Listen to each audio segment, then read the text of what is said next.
ইউকেতে সিঙ্গেল অথবা ডিপেন্ডেন্ট সহ যেতে পারবেন আগামী জানুয়ারি 2025 ইনটেকে।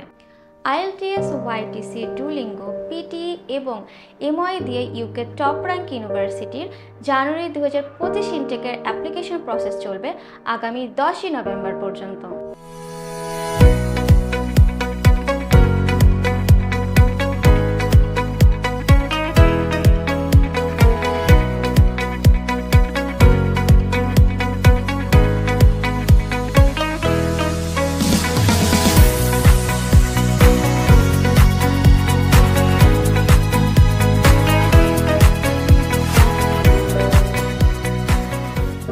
হ্যাসেল-ফ্রি এডুকেশনের মাধ্যমে ভিসা প্রসেসিং করলেই পাচ্ছেন ফ্রি ল্যাপটপ এবং আইএলটিএস রেজিস্ট্রেশন ফি সম্পূর্ণ ক্যাশব্যাক, সর্বোচ্চ স্কলারশিপ এবং মিনিমাম কাস্ট ডিপোজিট দিয়ে আপনার ভিসা কনফার্ম করতে আজই অ্যাপ্লাই নাও বাটনটিতে ক্লিক করুন।